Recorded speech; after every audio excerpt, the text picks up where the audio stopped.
Shalom, selamat hari Minggu buat kita semuanya.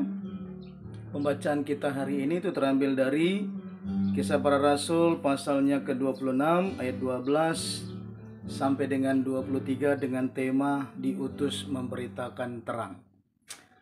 Satu kebenaran dari pembacaan ini dari kesaksian Paulus tentang dia akhirnya dipakai Tuhan luar biasa dari orang yang tidak menyukai umat Tuhan, bahkan membenci nama Yesus, tapi akhirnya ditangkap oleh Tuhan. Nah, kita melihat bagaimana ada kebenaran-kebenaran yang kita harus pahami, bahwa yang paling utama dari kebenaran ini saya melihat bahwa kita tidak bisa menjadi terang kalau kita sendiri belum tahu atau belum merasakan terang Kristus itu sendiri. Nah, dari kesaksian Paulus ini bagaimana kita melihat, saya melihat ada 3 kebenaran.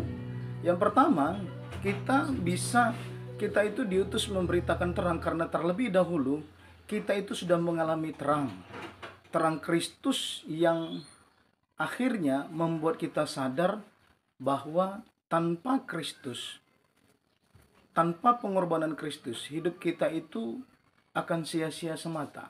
Sama seperti Paulus, bahwa menjadi bukti bagi kita bahwa dia sebelumnya hidup dalam kegelapan, membenci kebenaran, membenci pengikut Tuhan, bahkan juga tidak suka dengan yang namanya nama Yesus Kristus, sehingga dia mencoba terus berusaha untuk memenjarakan, bahkan untuk menyetujui penghukuman mati, menyiksa orang-orang percaya.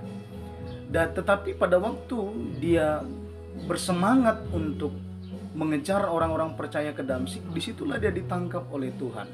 Disitulah dia kemudian dapat panggilan Tuhan. Dan kita melihat bagaimana sebelum dia dipakai oleh Tuhan, terlebih dahulu dia merasakan terang itu, merasakan, mengalami panggilan daripada Tuhan, sehingga dia benar-benar mengerti bahwa siapa yang dianiaya selama ini atau apa yang dilakukan dia tentang penganiayaan, dia pikir dia memuliakan nama Tuhan. Tetapi akhirnya setelah dia mendapatkan panggilan daripada Tuhan, dia sadar bahwa semua yang dilakukan itu salah. Jadi artinya orang yang mengalami panggilan Tuhan atau terang Tuhan itu akan mengalami pertobatan yang nyata, mengalami perubahan hidup yang nyata, sehingga kita dapat menyaksikan kepada orang lain tentang apa yang kita rasakan ketika kita mendapatkan panggilan dari Tuhan, masuk dalam pertobatan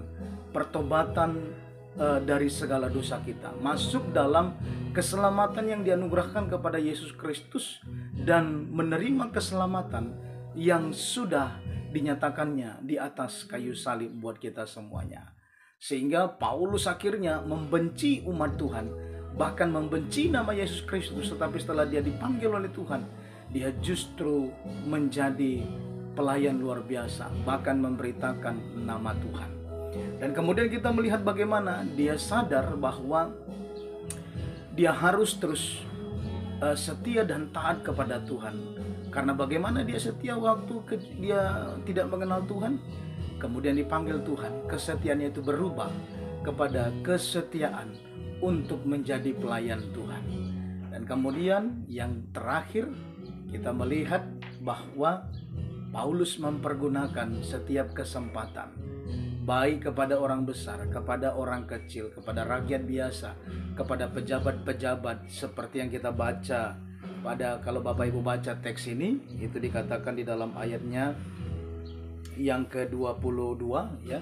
Dia memberitakan Injil kepada orang kecil maupun orang besar, dimanapun dia berada. Bahkan pada pembacaan ini, ketika dia di hadapan sidang, dia pakai kesempatan itu untuk memberitakan terang itu, memberitakan Injil, memberitakan keselamatan.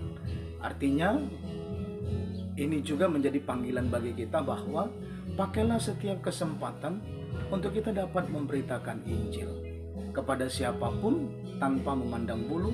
Supaya apa? Dengan tujuan, kalau kita melihat ayat 16 sampai dengan 18, supaya mereka juga hidup dalam terang, hidup dalam kebenaran, meninggalkan dosa, hidup benar di hadapan Allah dan menjadi berkat bagi orang lain. Demikian juga setiap orang yang mengenal kebenaran itu akan menerima keselamatan yang daripada Tuhan. Karena itu, biarlah kita menjadi orang-orang yang percaya kepada Kristus, benar-benar terus mengalami perubahan, sehingga kita dapat bersaksi dan kita setia, bahkan mempergunakan setiap kesempatan untuk memberitakan Injil.